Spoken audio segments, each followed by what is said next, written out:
ಅವ್ರಿಗೆ ಅವ್ರ ಮೇಲೆ ಕ್ರಮ ತಗೊಳ್ಳಿ ಅಂತ ಏನಂತ ಹೇಳಿದ್ದಾರೆ ಇವರು KIT ಅವರು ಏನು ಹೇಳಿದ್ದಾರೆ ಅಂತಂದರೆ the tribunal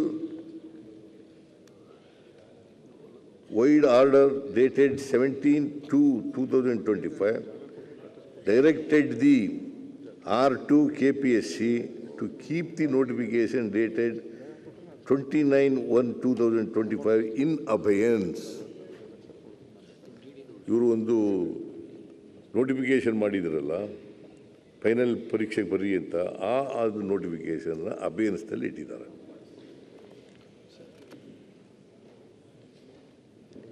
Accordingly, they kept it in abeyance till today.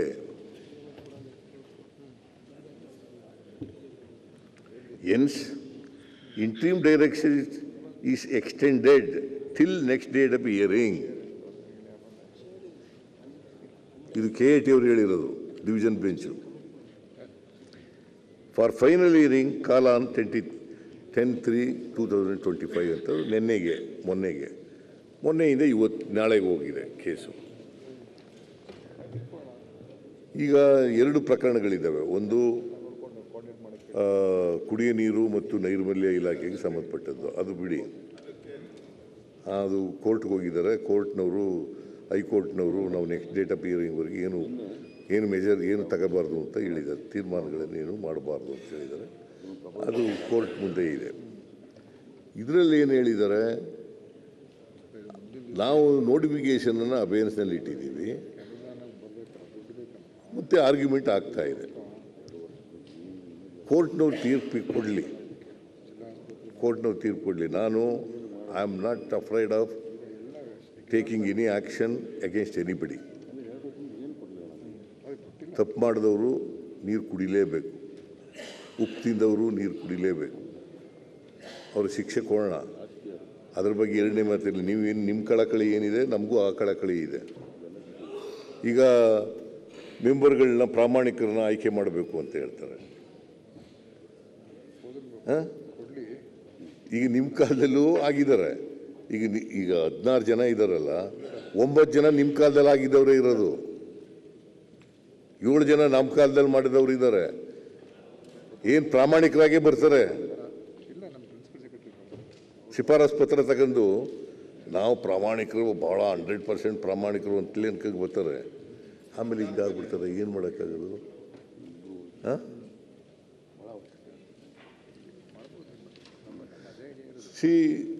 ಮುಂದಿನ ದಿನಗಳಲ್ಲಿ ಸಾಧ್ಯವಾದ ಮಟ್ಟಿಗೆ ಇದೊಂದು ಶಿಫಾರಸ್ಸಿದೆ, ಸರ್ಚ್ ಕಮಿಟಿ ಮಾಡಬೇಕು ಅಂತ. ಸರ್ಚ್ ಕಮಿಟಿ ಮಾಡಬೇಕು, ಅದನ್ನು ಪ್ರಯೋಗ ಮಾಡಿ ನೋಡೋಣ. ಸರ್ಚ್ ಕಮಿಟಿ ಮಾಡಿ ಮೆಂಬರ್ಗಳನ್ನ ಒಂದು ಕಡಿಮೆ ಮಾಡಬೇಕು ಅನ್ನೋದು, ಎರಡನೇದು ಸರ್ಚ್ ಕಮಿಟಿ ಮಾಡಿ ಮೆಂಬರ್ಗಳನ್ನ ಮಾಡಬೇಕು ಅನ್ನೋದು. ಸಾಧ್ಯವಾದ ಮಟ್ಟಿಗೆ ಆನೆಸ್ಟ್ ಪೀಪಲ್ಗಳನ್ನ ಆಯ್ಕೆ ಮಾಡ್ತಕ್ಕಂಥದ್ದು ಅಲ್ವಾ? ಈಗ ನಾವು ಆತ್ಮವಂಚನೆ ಮಾಡ್ಕೊಳ್ಳೋದು ಬೇಡ. ನಾವೆಲ್ಲ ಪ್ರಾಮಾಣಿಕರು ಅಂತಲೇ ಅಂದ್ಕೊಳ್ಳೋದು. ಎಷ್ಟು ಜನ ಅಪ್ರಾಮಾಣಿಕರಿದ್ದಾರೆ ಅಂತ ನಮ್ಗೆ ಗೊತ್ತಿರೋದಿಲ್ಲ. ಸೊ ಏನೇ ಆಗಲಿ, ನಾನು ಯಾವುದನ್ನು ಕೂಡ ವಹಿಸ್ಕೊಳ್ಳೋಕ್ಕೆ, ನೀವು ಹೇಳಿದಂಥ ಎಲ್ಲನೂ ಕೂಡ ಅಭಿಪ್ರಾಯಗಳನ್ನೆಲ್ಲ ನಾನು ಗಮನದಲ್ಲಿ ಇಟ್ಕೊಂಡಿದ್ದೀನಿ. ಬೇಕಾದ್ರೆ ಇನ್ನೂ ಒಂದು ಮೀಟಿಂಗ್ ಮಾಡ್ತೀನಿ. ಮೀಟಿಂಗ್ ಮಾಡಿ ವಿರೋಧ ಪಕ್ಷದವರ ಸಲಹೆಗಳನ್ನು ಕೂಡ ತಗೊಳ್ತೀನಿ. ಸರ್ ಮಾಡೋಣ, ಒಟ್ಟಿಗೆ KPSCನ ಸರ್ ಮಾಡೋಣ. ಮರುಪರೀಕ್ಷೆ ಮಾಡಲಿಕ್ಕೆ ನಾನೇನು ಹಿಂದೇಟು ಹೊಡೆಯಲ್ಲ. ಅಥವಾ ಮರುಪರೀಕ್ಷೆ ತೀರ್ಮಾನ ಮಾಡೋರು, ಮರುಪರೀಕ್ಷೆ ಮಾಡಬೇಕು ಅಂತ ತೀರ್ಮಾನ ಮಾಡೋರು KPSC ಅವರೇ. ನಾನು ಆದೇಶ ಕೊಡೋಕ್ಕಾಗಲ್ಲ. ಈಗ ನಮ್ಮ ಯಾರು ಸೌದಿಯವರು ಹೇಳಿದ್ರು, ಏನು ಕಾನೂನು ಅದು ಏನು ದೇವಲೋಕದಿಂದ ಬಂದಿದ್ದಾರೆ, ಅದು ಎಂಥದ್ದು KPSC ಮಾಡ್ಬೋದು ಅಂತ. ಬಟ್ ನೋಡಿ, ನೀವು ಒಬ್ಬ ಮೆಂಬರ್ ತೆಗೆದುಹಾಕ್ಬೇಕಾದ್ರೆ ನೀವು ಗೊತ್ತಿರಬೇಕಲ್ವ, ಒಬ್ಬ ಮೆಂಬರ್ ತೆಗೆದುಹಾಕ್ಬೇಕಾದ್ರೆ ಸುಪ್ರೀಂ ಕೋರ್ಟ್ ಒಪ್ಕೋಬೇಕು, ರಾಷ್ಟ್ರಪತಿಗಳು ತೆಗಿಬೇಕು. ಸುಪ್ರೀಂ ಕೋರ್ಟು ಒಪ್ಪಿಗೆ ಒಡನೆ ರಾಷ್ಟ್ರ